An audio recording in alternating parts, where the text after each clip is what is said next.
This evening we are joined by Karen O'Neill and Tara McDonald, who jointly run PIP Solutions, which is a business focusing on it's a practical business focusing on therapeutic training for professionals, and they also both run their own therapeutic businesses individually as well.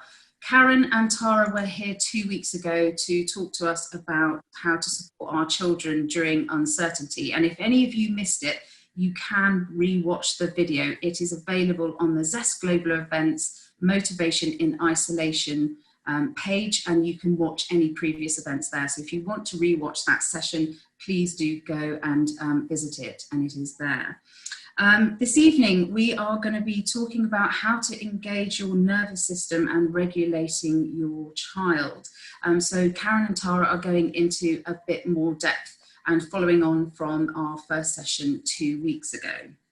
So please do feel free to use the chat function at the bottom of the page. I will facilitate any questions. There were lots last time and a lot of them were quite similar. So please do drop any questions that you may have in there, and I will ask Karen and Tara as many of those as I can at the end. If we can't get to any, then we will be sharing Karen and Tara's details with you. So you will be able to get in touch with them in terms of any individual questions. So I'm going to hand over to Tara and Karen now, who are going to talk for the next 50 minutes. So enjoy this evening, and please do, as I mentioned, pop any questions and comments that you may have in chat. But Karen, I'm going to hand over to you now. Okay, thank you, Karusha. Thank you very much for that introduction. Welcome, everybody. We're delighted to have so many of you here tonight.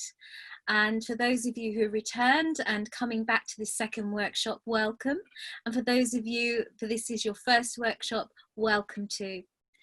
As Parusha said, Tara and I run PIP Solutions, and tonight we're going to be looking at engaging your nervous system and regulating your brain.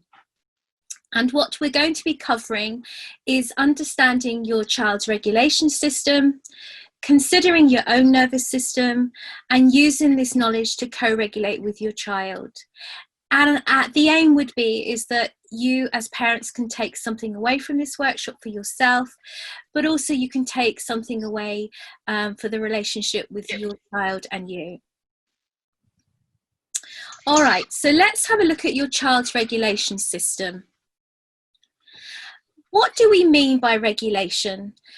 We're talking about, in the context of tonight, we're talking about emotional regulation, and this is also known as self-regulation, and it refers to how we identify the sensations and states within us, so our body states, and also our emotions and feelings, and how we can actually press the pause button and consider how we can act after we have had our feeling.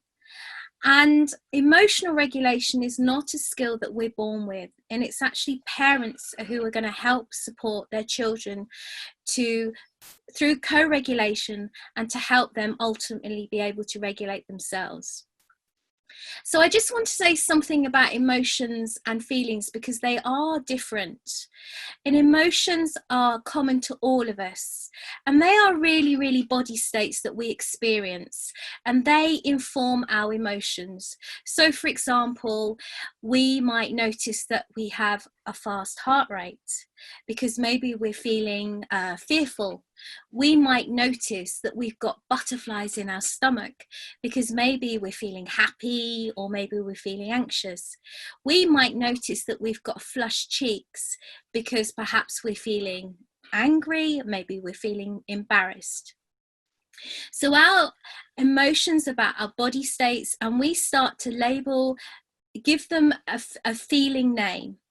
But feelings are actually how we arise out of our emotions, and they are actually how we rationalize the language. Therefore, I feel angry, I feel sad, I feel happy. And a more developed language would be that we actually recognize those body states and that we can actually place them in the context of feelings. So when I have a fast heart rate, I notice that I'm feeling frightened. So in essence, what am I saying here?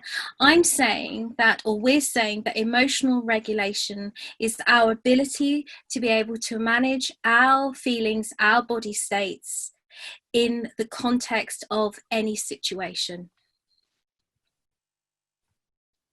So we thought it would be really interesting just to give you a very, very brief and basic overview of brain development.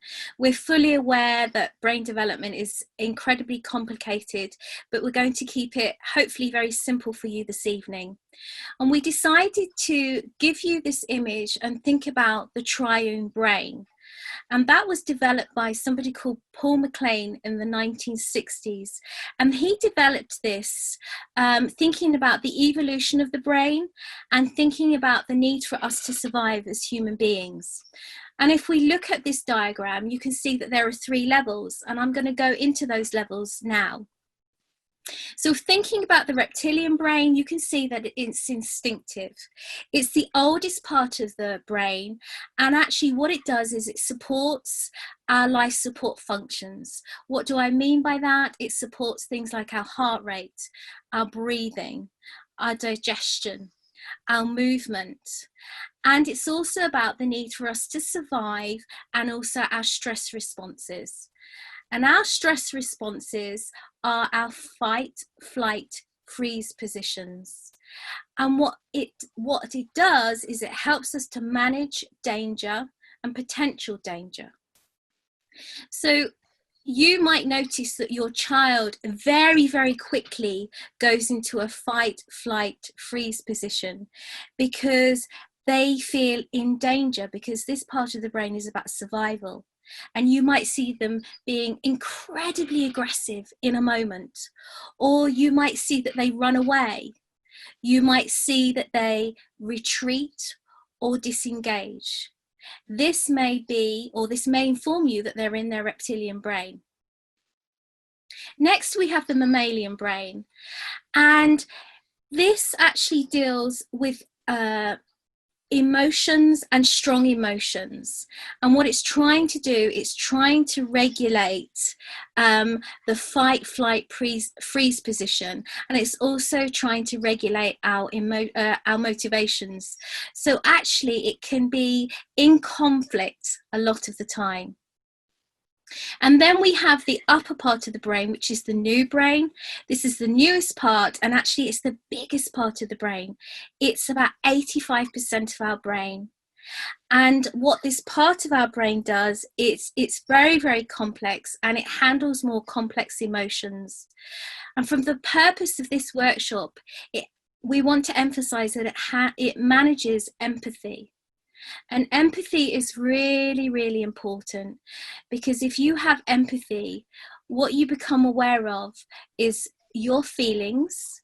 So in this part of the brain, we're actually able to think, we're actually able to rationalize. So we can consider our feelings, we can think about our feelings, we can think about our behaviors, and we can actually also think about how those behaviors and those feelings impact on another. So we know that the brain grows from the bottom up, and we know that the most important part of brain growth is early childhood, and that it changes shape, and that it develops and evolves.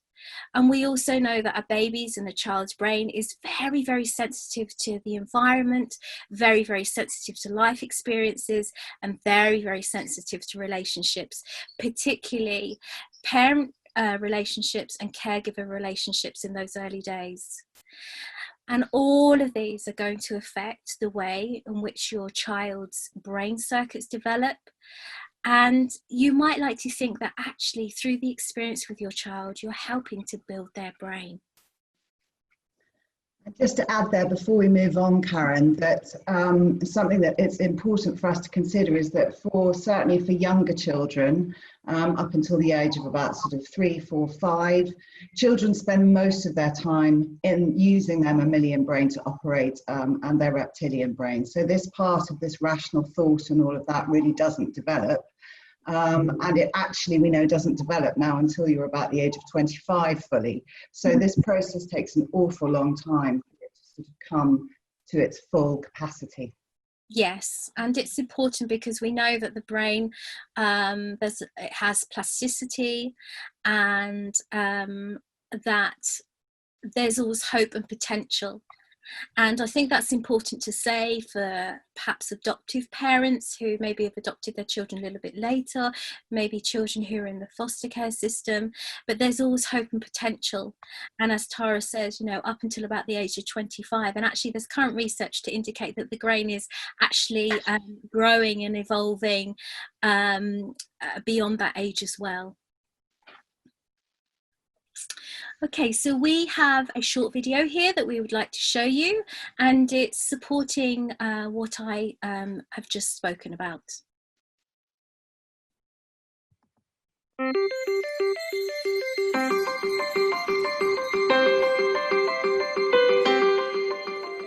A child's experiences during the earliest years of life have a lasting impact on the architecture of the developing brain.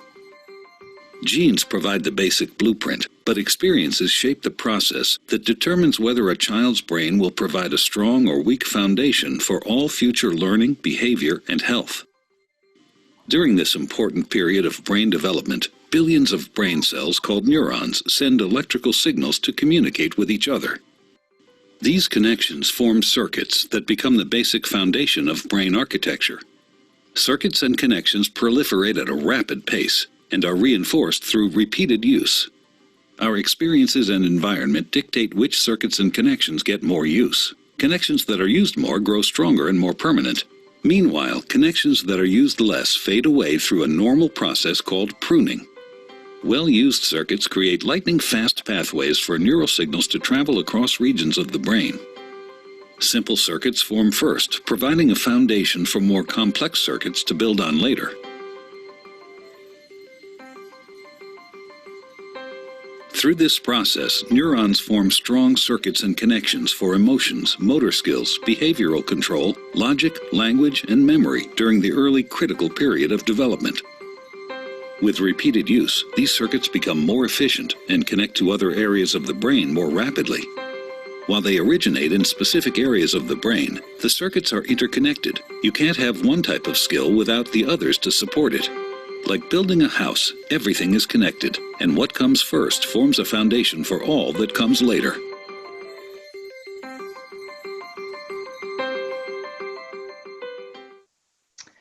Something that I'd just like to sort of pick up on before we move on to the next slide that I think is quite interesting about that video is that it really relates to a little bit what we were talking about last time, which is the conflict that parents are having at the moment, particularly around home learning and the issues that are coming up for parents at school. And our emphasis really that we need to take care of our relationships with our children primarily, not to the detriment of education, but that's the thing that we need to be most focused on at the moment. And I think that video emphasizes that, because in the last piece where you can see the different regions of the brain, the emotional brain is, you know, that part is very much connected to learning and very much connected to behavior. So if we can take care of the emotional welfare, then children will be able to learn better. And the last little piece is looking at all the sort of synapses joining up. That's what we're talking about brain plasticity and the pruning that takes place where things, circuits don't form and they don't get strengthened. This really shows us that we have opportunity time and time again to help our children to form new ways of being and develop new behaviours.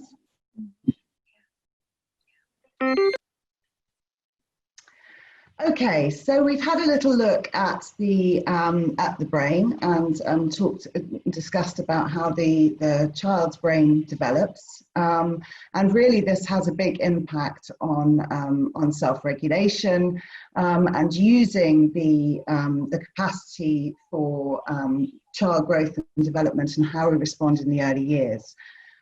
What we want to do now is have a little look at what we've called the brain-body highway, which is really talking about the nervous system.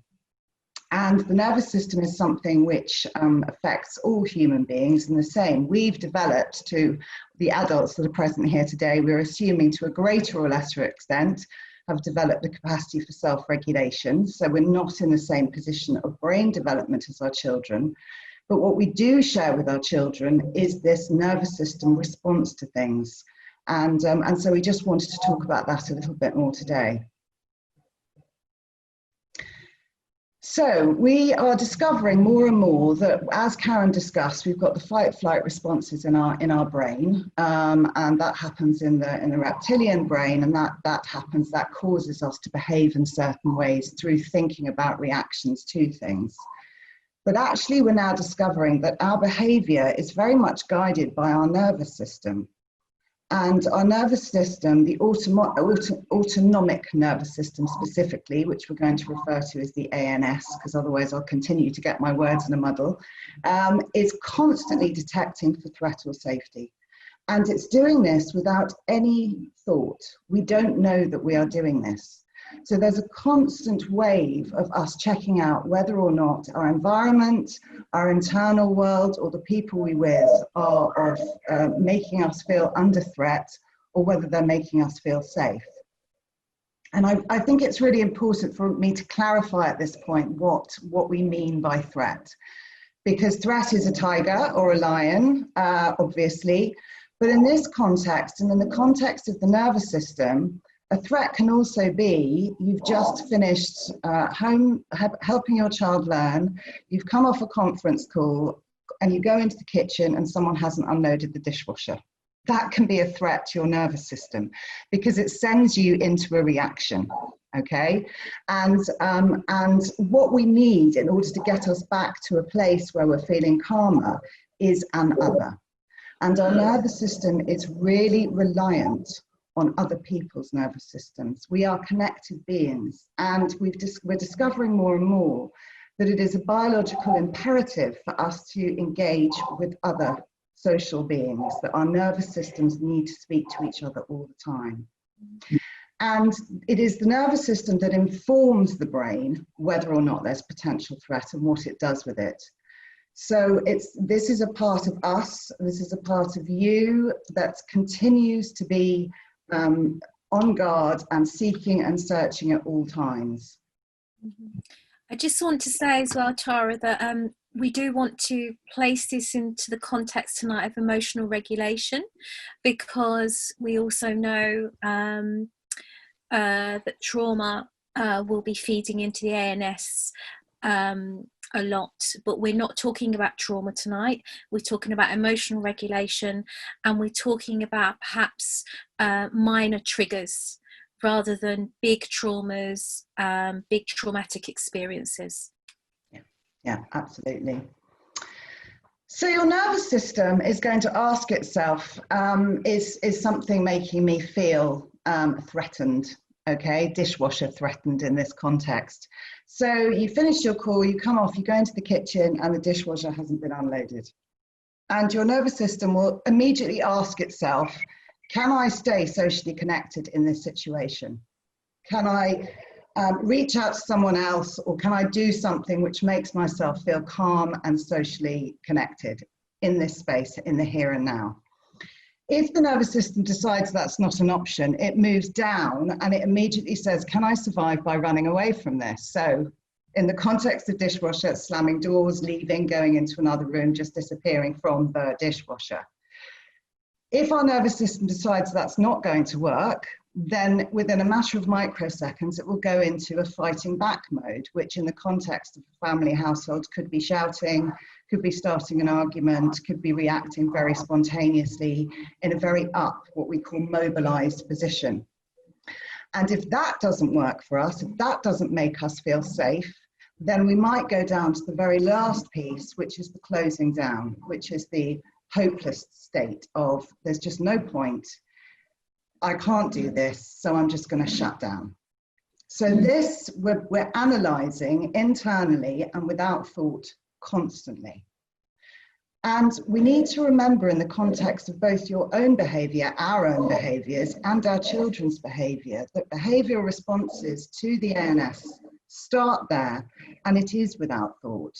So it's a very, very rapid change of pace and happening all the time. Okay, so we wanted to talk a little bit about some signposts because we're going to be referring to this now for the remainder of the workshop. So if you're thinking about the different states, so safe and social, which is where you're calm, you're present, you're here. Mobilized, which is where you're up, you're in the sort of fight, flight, I need to do something, or immobilized, which is where you're just feeling hopeless. There are lots of signals that we can give through our bodies, because these are body states. This is happening in our body, not in our mind. So if we're thinking about safe and social, we're going to be thinking we're going to be more relaxed in our body. We're going to be, our breathing's going to be easy. We're going to be a normal resting heart rate. And the feelings that we might have in that moment is sort of connection, contentedness, calm, loving, open. And the message that our nervous system is giving to others is, I'm here for you, and I can do. Moving down the scale, or up the scale if you like, to mobilized position, we're going into tension. And we're feeling our muscles tense, our heart rate goes up. So if you think about what happens to your body when you get irritated or angry or anxious about something, and some of the feelings that we might have here are anger or anxiety or shame or rage. But also we need to think that we need to be mobilized in other situations. You need to be mobilized before you run a race or before you do something active. So, you know, it's not always a negative piece. And the activation, what the body is thinking is, I need to do something. I either need to find an escape route, or I need to, this is me primed to go. And the reaction to this is, I've got to do it. I've got to react, I've got to respond. And then finally, we have the immobilized state, which is where physically very floppy, very low breathing, slow heart rate. You know, this is down. This is shutting down, this is hopelessness, this is exhaustion. And again, we need to get our children into this state before we put them to bed. We're not going to put a mobilized child to bed with any great success. So again, there are moments where we need to get ourselves and our children into this state. And the activation piece is, I can't escape. This is just hopeless. I just need to go in on myself. I can't do it.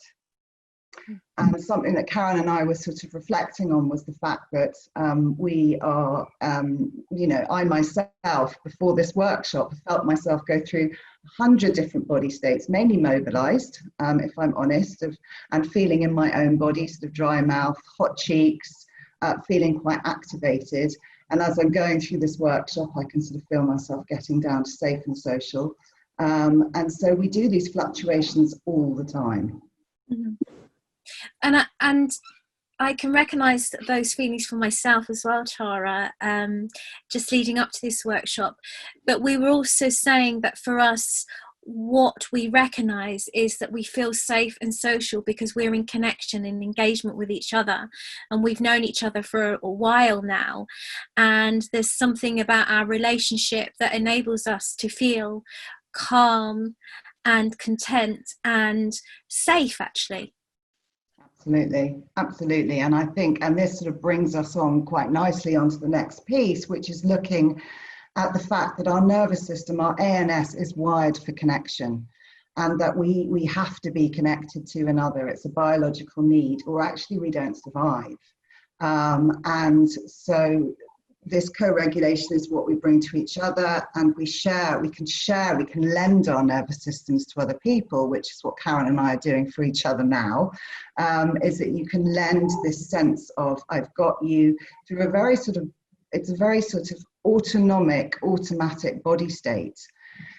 And when we're now going to move on to looking at children and looking at self-regulation, self-regulation cannot happen if we haven't experienced co-regulation first. We have to have been held in mind and held in mind and been regulated by another person before we can even think to moving on to managing what Karen talked about in the beginning, which is organising our feelings and responding to external stimuli in an organised way.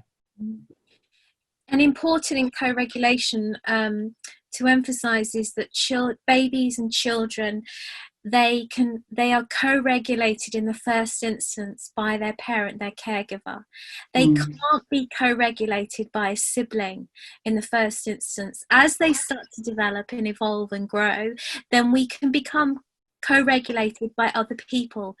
And actually, adolescents, they can be co-regulated by other adolescents in school and so on. But as babies and as children, you have to be co-regulated by an adult in the first instance. And I think it's really important to mention, not at the moment, because most of us are locked in with our children, so to speak, but when we talk about this with parents, there can often be concern, but I work really long hours, and I'm not with my children all the time, or they have a childminder or a nanny, or they're at school. And we're really talking about quality over quantity here. So it's not about how much time you spend with your time, it's about the quality of those moments that you have with your children. That is really important. Mm-hmm. And I was going to say this later on, Tara, but actually it links, doesn't it, to the zones of regulation that we were talking about on the last workshop about spending perhaps 10 minutes connection time with your child. It's the quality of that connection that's really important. You're not going to be able to do it 24/7. We know that. But it's those moments that you want to harness and capture that are the important moments with this. Okay, so looking at co-regulation, it needs to be consistent. And actually, as we've already explained, you need co-regulation throughout your life. But for children, we're looking at the fact that it's really like a dance. It's like a dance, what's known as a dance of attunement. So you're constantly tuning, well, not constantly, because that's not possible, as Karen said, but when you have moments of being with and being able to, you're tuning into your child's states, what your child needs, and responding to them in a sort of back and forth way. And one of the big mechanisms for helping children to understand about their own emotions is for parents to be able to separate their own feelings, so how they feel from how their child is feeling. So for children to start to realize that mummy might be feeling happy, but I'm feeling angry. And so there's this separation piece of understanding. And this is what Karen was also talking about in terms of the development of empathy. So this dance of attunement continues throughout life, but children develop and their needs change. So the way that you would co-regulate a baby, for example, which might be through rocking or singing a lullaby or whatever it might be, you're obviously not going to do that with a 7-year-old necessarily, and you're not going to do it with a 15-year-old for sure. So your mechanism for providing this co-regulation is going to change. And so we need to change and adapt with that. And I think this is one of the issues that, one of the things that parents can come unstuck about is actually we were doing great and suddenly we're not doing so great. And that's because children are going through a big developmental change, but their needs for co-regulation are still there. And then of course we get the whole topsy-turvy piece of suddenly there are regressive behaviours, which, as we've identified before, are coming up more and more at the moment. So you then need to flip-flop back again. So it really is a sort of a dance, this process that we're talking about. And when you talk about, or when we talk about the dance of attunement, what comes to mind for those of you who are strictly come dancing fans is that, because if you think about it, we have two dancers who come together and they have to start to become attuned and to each other in order for the relationship to flow and ebb as they dance and move on the dance floor. And that's the same with your relationship with your child. You are attuned, but sometimes you're not going to be attuned, but then you come back and there's a flow and ebb to it, and it feels natural. And it's going to change, as Tara said, as your children get older, and the needs are different.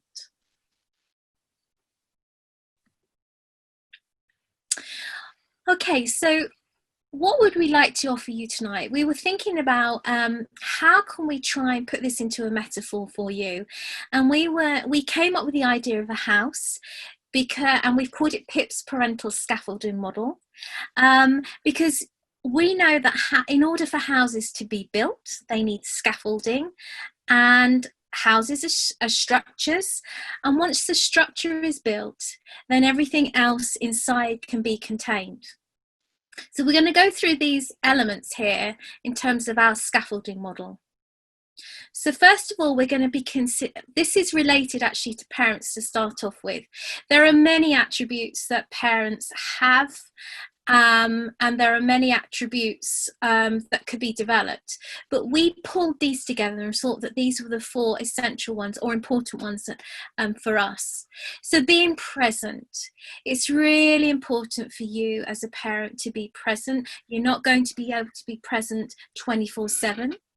But what we mean is that you're engaged in the now with your child, that you're not thinking about your past, you're not thinking about the future, you're not worrying about things, and you're not being distracted by the telephone, distracted by the TV, distracted by other children, that you're actually present and aware of yourself in the moment in order for you to be able to be with your child. So there's something about this in terms of being present, of your own awareness, because if you're not aware of yourself first and your own emotional state, then it's going to be really difficult for you actually to engage in that attunement and that emotional piece with your child. And I think here again, we really feel strongly about put the baby down, put the crying baby down. So, just noticing that if at this moment in time you've got a child who's really screaming or really killing their sibling or acting out in a behavior that just for you feels completely overwhelming, then take a breather, take a moment, because if you do that, then you're going to be able to get yourself back into that safe and social position, the green zone, whatever you want to call it, so that you can then respond to the behavior that's coming up. You really, as parents, you need to give yourself permission. It's okay. And you're not going to get it right all of the time, and that's okay too. All right, so if we go into noticing, if you can imagine that you have some binoculars and you're looking through those binoculars and you can see your children, and actually you are observing and noticing everything they're doing. You're noticing and hearing what they say. You're noticing their body language and what that's communicating. And through your noticing of your children, that's going to inform you about what you need to do next in terms of your responses to your child. So I think thinking about this also from an ANS perspective, the noticing, we gave you that little grid there about thinking about the body states and what's going on there. And then also thinking about, as we move into responding, how you respond according to the body states that they're in. So if you've got a child who is very mobilized and very upregulated, then it might be that you need to come at it with a different level of energy than a child who is very closed down. So that noticing piece is quite important, because that's going to inform you as to the best way to respond to try and help your child get back to the safe and social position. Yeah. And then we go on to responding. And what we mean by that is you are reflecting, you are saying something back to your child, or you're being with your child in terms of your responding with your body language. And it's about acknowledging and reflecting exactly what you're noticing of your child. And you need to be mindful of your tone of voice when you do this for your child. You want to communicate understanding when you're responding to them, and you want to communicate empathy to them. And what do we mean by empathy? We mean that you are going to really try and get a sense and understand how that is for your child. So you're walking alongside them in their shoes as if. So it's the as if you can feel those things that they're feeling. And we're encouraging you to validate when you're responding to your child, because actually what that does is it gives them a sense of themselves. And one's sense of self is really important, and the perception of self is really important as you move through life. Mm. So what this might look like in a sort of scenario is you've got a child who has just had a big argument with their sibling. You go in there to try and split them up, and one of the children turn around and just says, "I hate you, you're horrible." And our immediate response to that would obviously be to go to the behaviour. If you can't talk to me like that, I'm your mum. But if we can, for a minute, think about the brain. So if a child is responding like that, then they're definitely in their emotional brain, coming down into their reptilian brain. So thought processes, they're offline. That part, they cannot access logic at that point. They're very upregulated. They're ANS, they're in that sort of trigger position. And so we really need to start responding to that emotional part of the brain. And I think this is one of the things that really needs to be sort of practiced and thought about, because sometimes we're going to ask parents to respond to things which don't make any sense to them. You know, there's no reason why that child should hate me when I've just stopped his brother from hitting him, for example. But if we can actually, as Karen says, walk in their shoes, and in that moment, for example, say, "You think I am the worst mum in the world right now. You really, really think I'm a horrible person because I've made you really angry." What you're doing is you're saying to them, "I'm with you." You're not agreeing with them. You're not saying, "Yes, you're right, I am a horrible mum," but you are standing with them in that moment. And typically a child might come back and say, "Yes, you are. You're the worst mum in the world and I hate you and I wish you go away forever." "Oh, so you want me to go away because you think I'm so, so yucky." What you're doing is that you're joining them in their energy, you're bringing them down, and then you're at a point later where you can start to talk to them about the behaviors. So we're not saying that you don't deal with the behavior, but there is absolutely no point dealing with it in the moment when the child is up, because they won't be able to compute it and it will just fan the flames of the issues that are going on. Mm-hmm. It's trying to figure out really in your noticing where your child is at in their brain, if you like, because as Tara said, there is no point in trying to reason with your child when they're actually emotionally dysregulated, because they're not going to hear you. So there's no point in saying, "Why are you behaving like that? Oh, come on, you've got no need to behave like that. It's all right." Those are in of themselves out of the emotional brain. They are okay responding statements, but they're not okay for the child when they're in their emotional brain, because those aren't particularly validating statements. The other thing is with adolescents is they probably are not going to appreciate long-winded responses. They're going to tell you to go away. That's politely, but they're going to tell you to go away. And really with an adolescent, it's about sitting with them and validating, and maybe saying something like, "I'm not sure what's going on at this moment in time, but I think you're telling me something here, that you're angry or you're annoyed with me."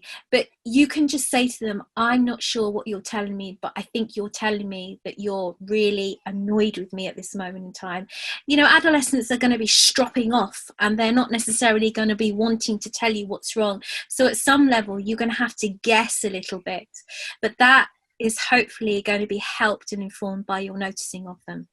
Mm-hmm. Absolutely. And just, I mean, we could do a whole session on adolescence without a shadow of a doubt, but I think the other thing when thinking about responding to adolescence is that there are lots of studies and indications that the way that the brain actually goes even more offline during this period in terms of logic and reason. And so tone of voice is incredibly important, because there is a tendency for some young people to interpret ways of speaking which aren't shouting as aggressive or shouting. So that's just something which we need to consider, is that the way that we respond, and this is when children are up, this isn't all the time, but when you want to sort of manage a behaviour, taking all of that into account will have some sort of an impact on how you can get them back to a place of calm. Mm-hmm. Mm-hmm. And of course the other thing is that you need to be calm in order to do this. Yeah. And finally, we said about providing opportunities. I don't think you can underestimate how much of a role model you are to your children. And actually what you're doing is you're modeling healthy behaviors through what we're calling teachable moments. So you're teaching them how to be emotionally regulated when you're co-regulating them. And when you notice that they actually are able to regulate their own emotions, then it's worth actually praising them for something that is really, really important and is going to help them in the future. Mm. And just to re-emphasize that, you know, you are role models to your children, there is no doubt about it, but that doesn't mean you can't get really upset or angry ever again, because that's just unattainable. And actually that's not very healthy either, because we don't want to be perfect, because that doesn't give our children the opportunity to see how you manage and cope post meltdown because the dishwasher hasn't been unloaded or whatever it might be. And there is a big important piece in all of this in parental-child relationship about repair. So, you know, if you don't do all the sort of pieces of regulating well and responding well when your child tells you that they hate you or break something or whatever it might be, then actually afterwards, when you've got really cross or, you know, slammed a door, fight, flight, whatever it is, that you can go back to your child and say, I got really angry back there. And I felt like this, and you know, it wasn't okay for me to get cross. So there is absolutely, you know, we're looking at good enough parents here. We're not suggesting by any stretch of the imagination that this is a way that human beings can behave at all times with their children. And also providing opportunities goes back to what we said in the first workshop.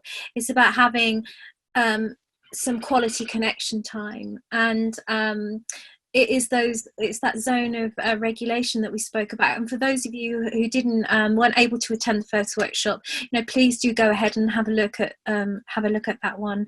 And Purusha has guided you to that earlier on today. Okay, so we're going to think about then, we've built the house, you have your scaffolding and you have your structure, and now we're going to be thinking about children's needs. What do they need in this house? Well, they need nurture, and nurture can take many forms, but what nurture should be is it should be a comfort, and it should be an enriching experience for your children.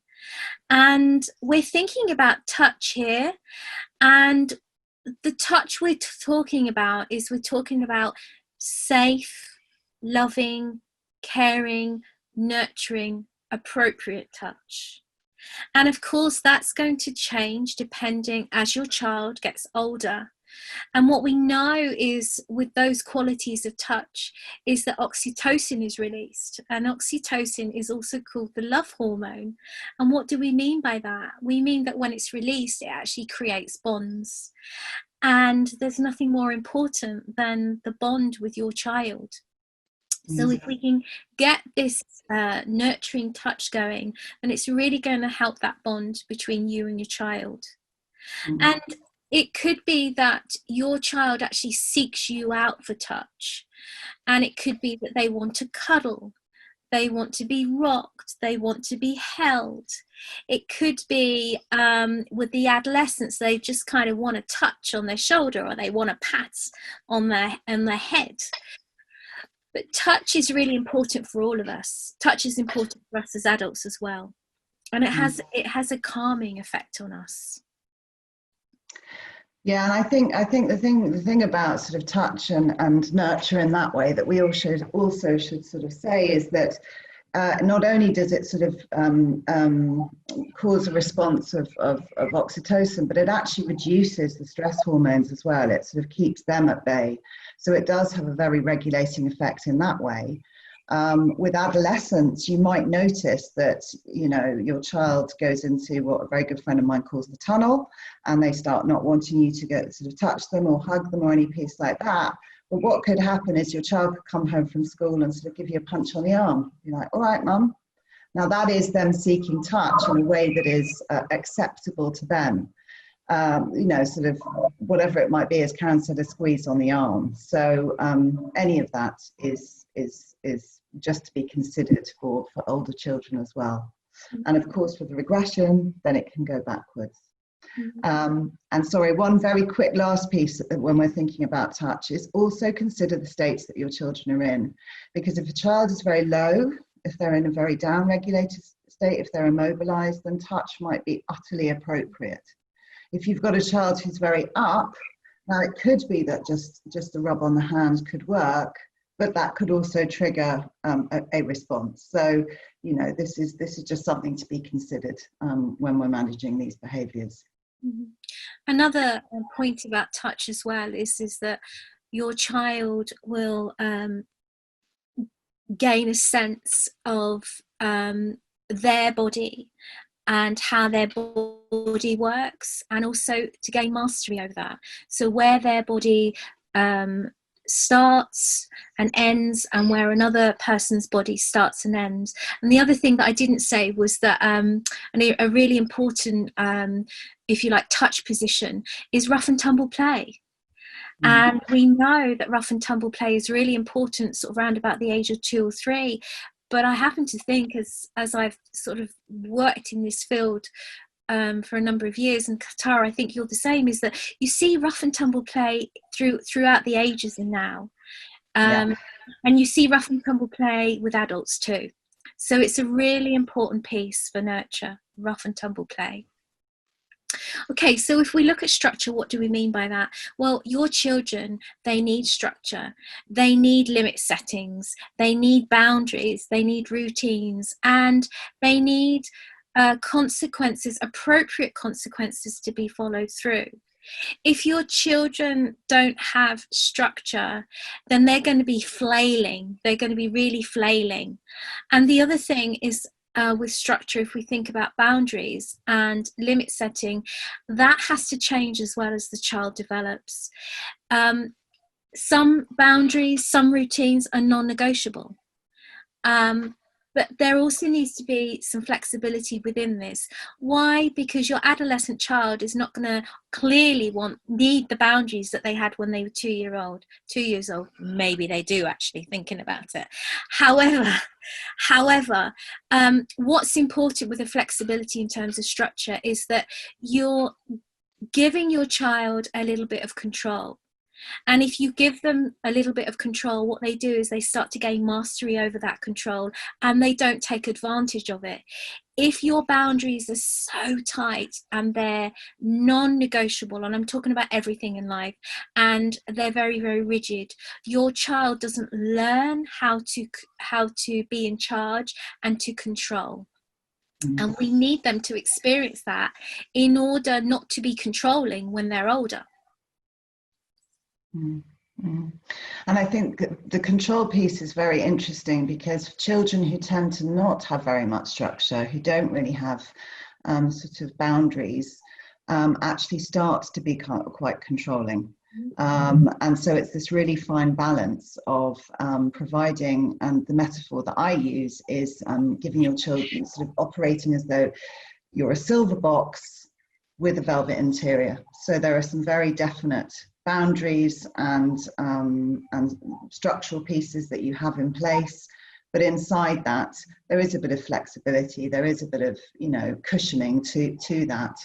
And as children get older and get into adolescence, the developmental stage of adolescence is really about pushing the boundaries and discovering what's appropriate as they move into adulthood. So there have to be a certain level of structure in place for them to be able to do that, to test. It's all about sort of testing boundaries, and for children when they're much younger as well. As Karen says, that gives them a sense of mastery. And if we look at safety, children need to feel safe. And if they don't feel safe, they can feel overwhelmed, and they can feel unsafe. We want them to feel safety and not feel frightened in being in the world. So what that means is that you need to explain to them about hazards and dangers in an appropriate way. So again, going back to the first workshop, we were talking about the piece of research about COVID-19 and how children are communicated to about this, about COVID-19, actually reflects how they then feel about the world and being in the world. So it's really important when we're thinking about safety for children that they feel safe through your tone of voice, they feel safe through the experience of the body language with you, which is all about co-regulation. And if you feel safe, then you trust in the world and you trust in yourself.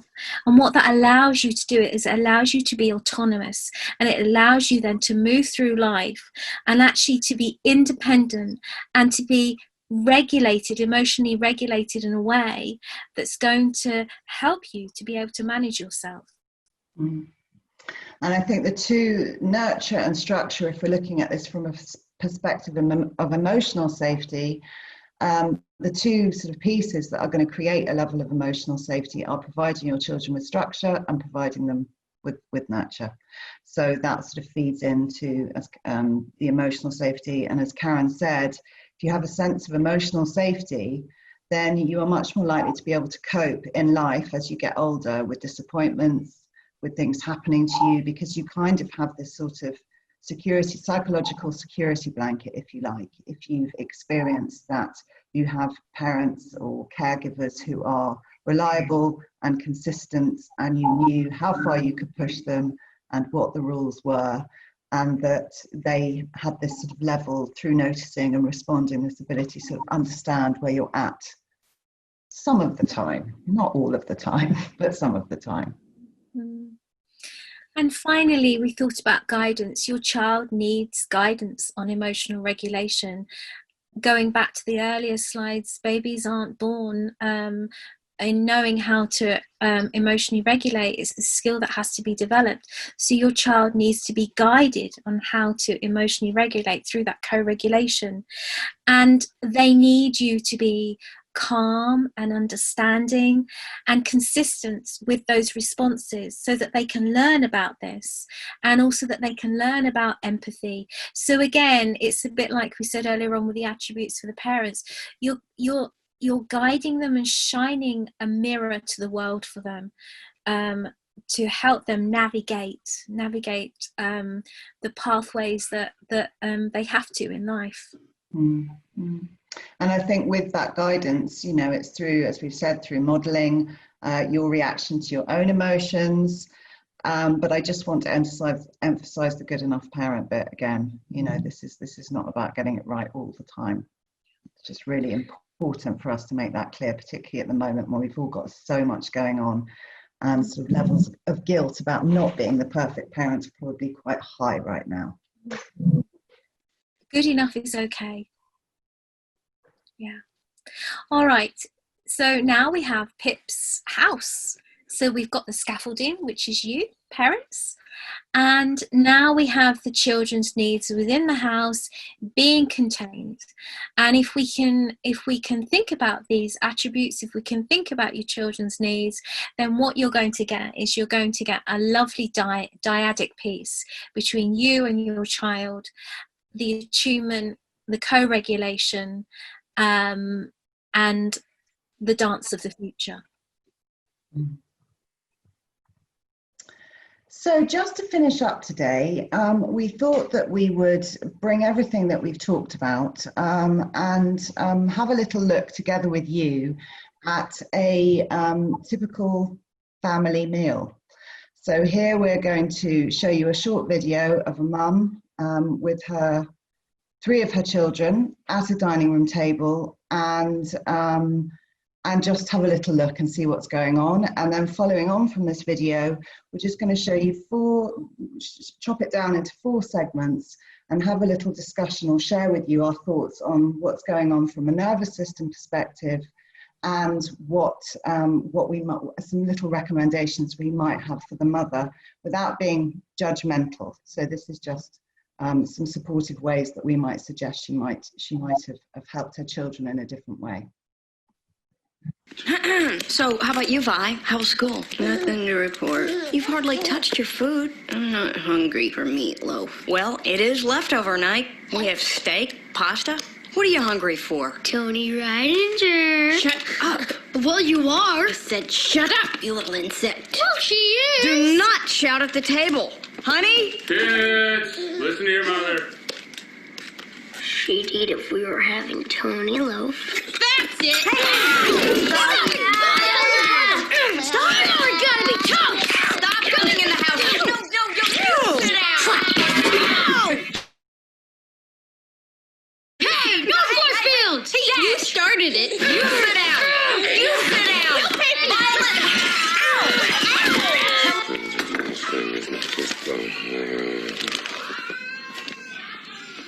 Simon J. Palladino, longtime advocate of superhero rights, is missing. Gazer beam. Bob, it's time to engage. Do something. Don't just stand there. I need you to intervene. You want me to intervene? Okay, I'm intervening.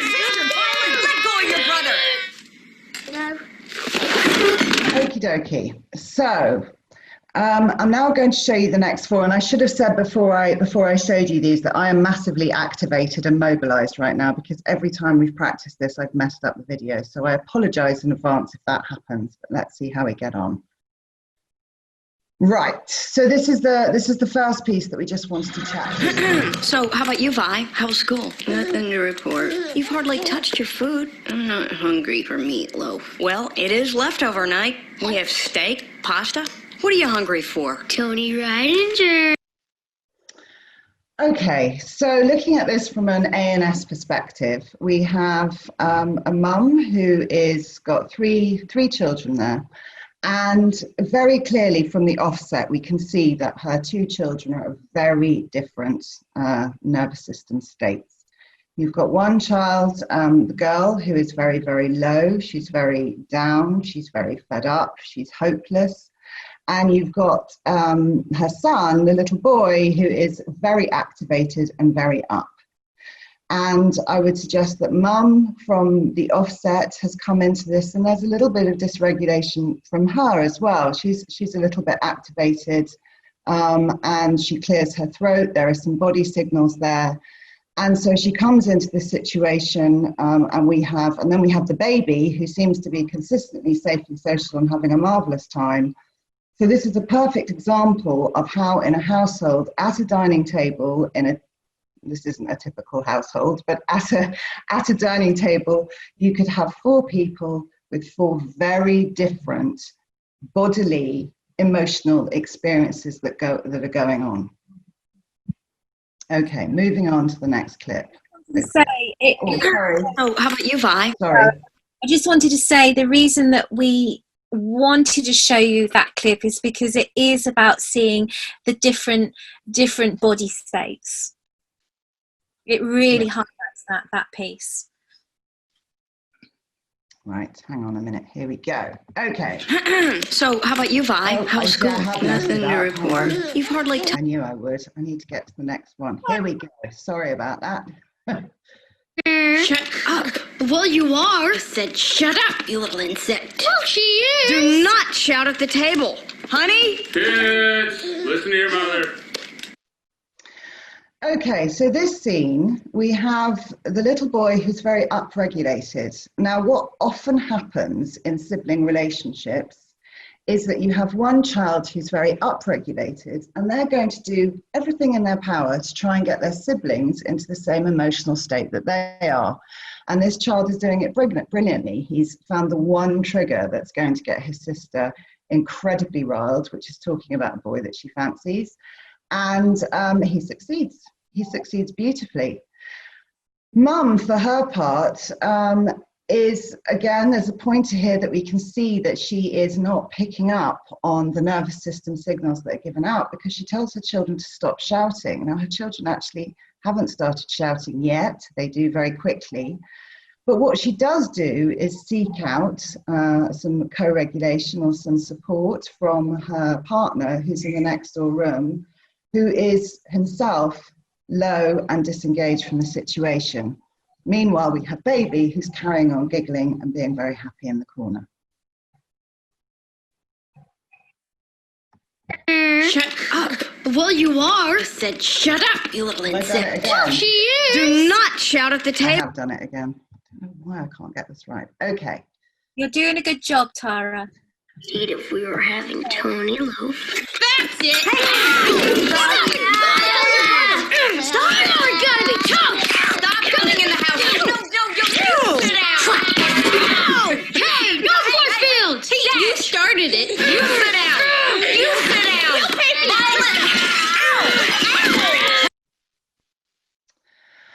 So Mum didn't get her necessarily, her nervous system wasn't calmed down by her partner. She reached out for support, it didn't happen. Her children go both into motivated and upregulated. They're very, you can see their heart rates are going and they are energized. They are, I must do. Mum has gone into freeze mode initially. She is stuck and she's standing there and she literally doesn't know how to handle it. Now, we should say, of course, in this scenario that these children have superhero powers, and Karen and I are not qualified to talk about that. But I think if we sort of remove that part, we can see that this poor mother has now got two children who are both in a very different emotional state than she is. And somehow she managed to get herself up again, and she has to use some sort of physical restraint to try and help her children calm down. Baby's still smiling. Right, I'm determined to get this right this time. I haven't. Aha, here we go.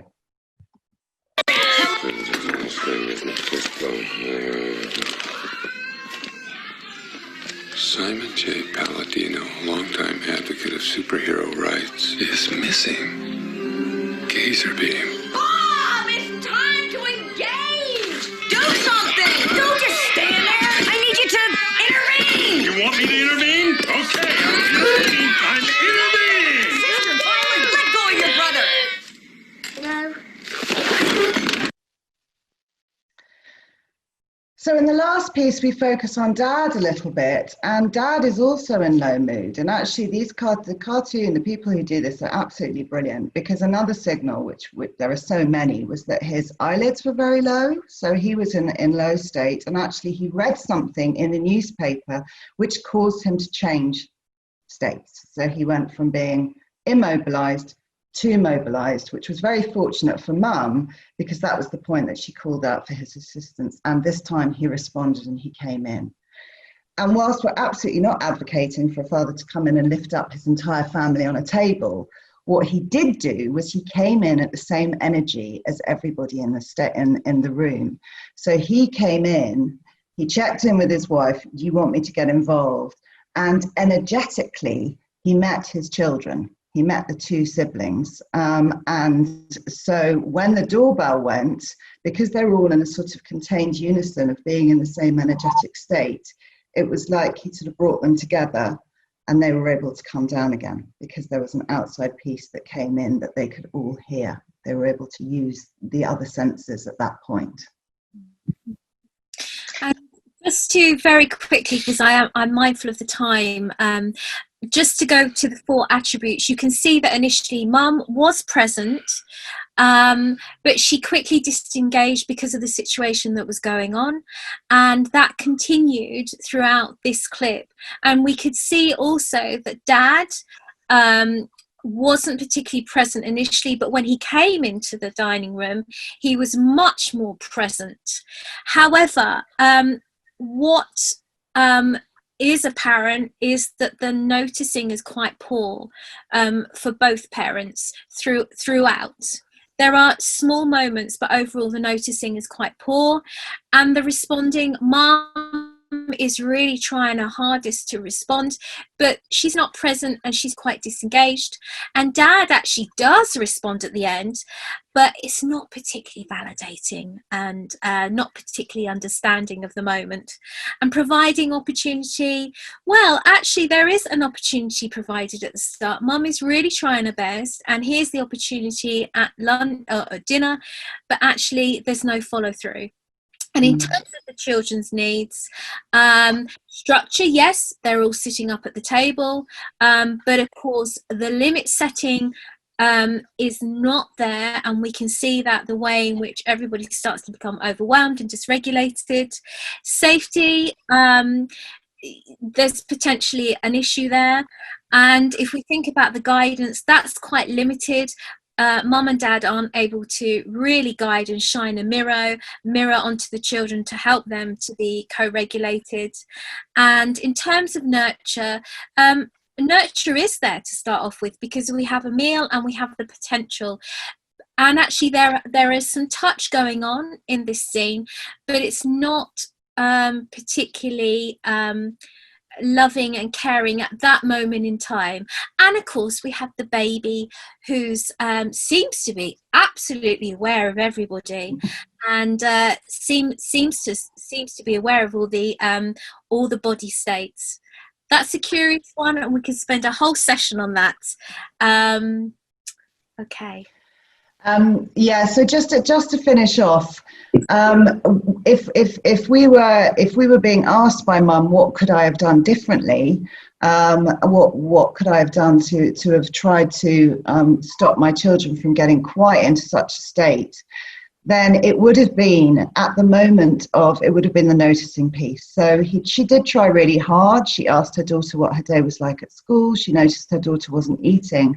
But what she didn't do was say to her, I see that you've had a really bad day, or you seem to be feeling really low or really sad at the moment. So there wasn't that piece of getting into the emotions that the child was feeling, what was going on for her there. And again, with her son, it was pretty obvious from the beginning that he was very up. So perhaps it might have been helpful for Mum to say, you have so much energy, why don't you do 2 quick laps of the house and then come back and join us for dinner? So there wasn't the noticing piece there. And if she'd have just, perhaps touched her daughter on the hand or sort of been with her in the fact that she was feeling down, then maybe, not definitely, but maybe it could have de-escalated something before it even started. Mm-hmm. Right. That's us done. Thank you very, very much. I think we're going to hand back over to Purusha now for some questions. And we really appreciate you being here with us again. Yeah, look forward to seeing you next time. So thanks a million. Thank you very, very much, Tara and Karen, for sharing all of that with us. You probably saw there at the end Karen and Tara's contact details there, if any of you do want to get in touch for further information. We have recorded today's session, and we will be sharing a copy of the presentation as well, so that should arrive in your inbox in a couple of days' time. We have had some questions. I'm conscious that some of you may need to leave, so if you do, please do feel free to drop off the call, and as I said, we will share a copy of the recording if you want to watch the questions back later on. So, gosh, I think we can all relate to that last scene. I've definitely had that, and I think what you said at the end, Tara, that's really, really interesting about really switching on to the kind of the emotional connection there. And I think sometimes it's that kind of British stiff upper lip, isn't it? It's like, let's just keep the peace, let's keep the calm, and actually asking that question of, actually, to your son or daughter, you seem like you haven't had a good day, let's talk about it, or I can understand or see that you haven't had a good day, is just recognizing and acknowledging that. It's sometimes even really difficult for us as adults. So thank you for sharing that. It's a really good tip. In terms of questions, we have got a few that have come in here, and I think we'll go through as many as we can. But just to talk about going back to regulating our nervous system. So you talked about how, in order to regulate our nervous system, we rely on others' nervous systems, or other people. How can we teach our children to regulate their own systems when they are on their own, or indeed our own systems? When we're on our own, absolutely. Yes. Yeah. Okay. So as we've said, the nervous system seeks co-regulation, so it seeks another. But in terms of and I think Karen mentioned that as we become adults, the another could be your best friend that you speak to, at moments in the month or at different points. So in terms of the ANS getting that sort of really deep feedback, that can happen in different ways. But it also happens unconsciously at points for us all through the day. Walking down the street and somebody smiling at you is co-regulation. It is a meeting of nervous system. Dogs and cats share the same nervous system. Mammals do. It is not a logical or a conscious piece there. So in terms of actually connecting nervous system to nervous system, the actual nerves run through from behind our eyes all the way through to our gut. I mean, this is a whole other big conversation when we're talking about gut health and so on and so forth. But so the way that you use your eyes, the way that you smile into another's eyes, and as I say, that even there's lots of research being done that is even a dog. So thinking about things like equine therapy and dog therapy and all of that is now being proven to be really regulating for more reasons than we thought we knew. But actually, other ways of keeping ourselves safe and social is stuff that we've been doing for years. So breath work, positions of the body. One of the things which can really help us to stay regulated is to sit, and I'm sure I've got really sweaty armpits, but to sort of stay like this. But there are actually, and if you like, we could put together and send out a list of different ways of actually helping your nervous system stay safe and social. Humming, singing, there are lots of different things that actually keep what's known as the ventral vagal nerve, so that safe and social nerve in our body, at a premium, and trying to sort of strengthen it and stay in that position. So we'll happily put together a list of those things and send them out to people if that will help. One thing that can support and help children as well is the transitional object.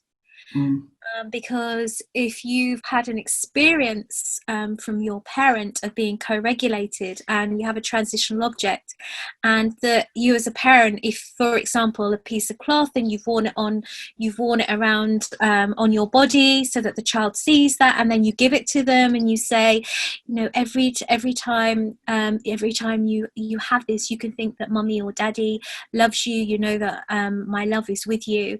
That can be a really, really nice piece as well if there's nobody available to help them. Yeah, and there are lots of ways of doing that. So there could be drawing a little love mark, putting a sticker inside a shirt. There are lots of mechanisms for the child being able to take that piece with them if they have to go away from you for school or whatever. And I know that social anxiety, separation anxiety for some children returning to school is becoming a bit of an issue. Yeah, that's really, I think, we all know that when we pick up a new puppy or you pick up a cat, they always give you a piece of the blanket that they've had as part of the litter, don't they? When you take them away. So it's really interesting what you're saying about children. I think that's also really interesting about the co-regulation piece. And I think the fact that we have all been in lockdown for so long and children haven't been able to co-regulate, or they haven't been able to have that engagement piece with their peers as they would be used to. I think there is a lot of sort of heightened anxiety amongst parents about when are children going to be able to do that again.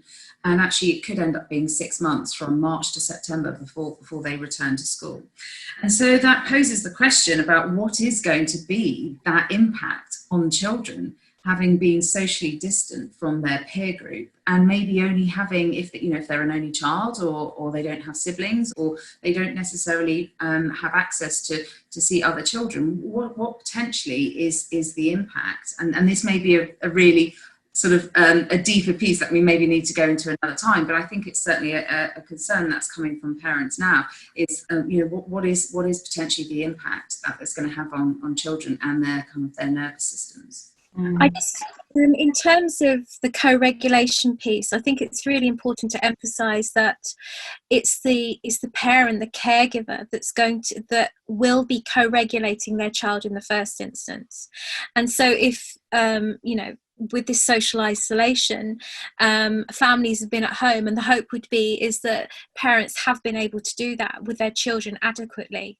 In terms of going back to school, so if that has happened, and in terms of going back to school, then the hope would be that the teachers can start to co-regulate the children in the class. I mean, that's a whole nother that's a whole nother workshop. But the hope would be that the teachers can do that.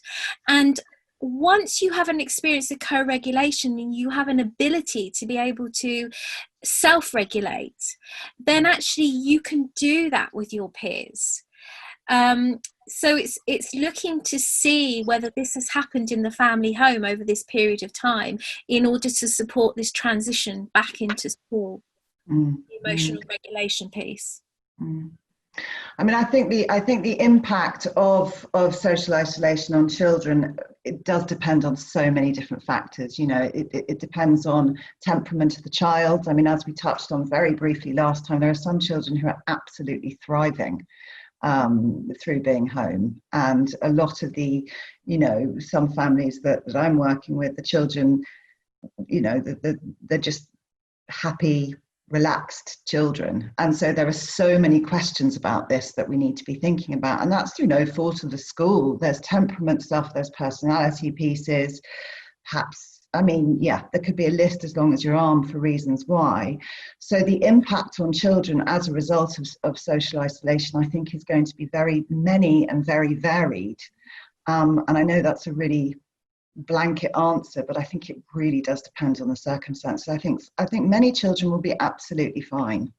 I think some children might find it quite difficult, and the reasons for that could be that their home life wasn't everything, you know, one would hope, or it could be that they're struggling with the idea of leaving their parent. I mean, there are hundreds of different reasons, but I also think that some children are going to be okay. I mean, I know friends whose children have gone back to school recently and they're doing great. You know, they really are doing fine. It's been great for them. So, you know, the fact that as parents, if we're aware and worried about it, then in a way that's not good, because it's not good for parents to be worried, but it means that we're sort of thinking about our children's emotional needs, and so therefore we'll be responding to them. And as Karen said, if they have that now, then that will be their kind of emotional ready brek glow as they go back into school.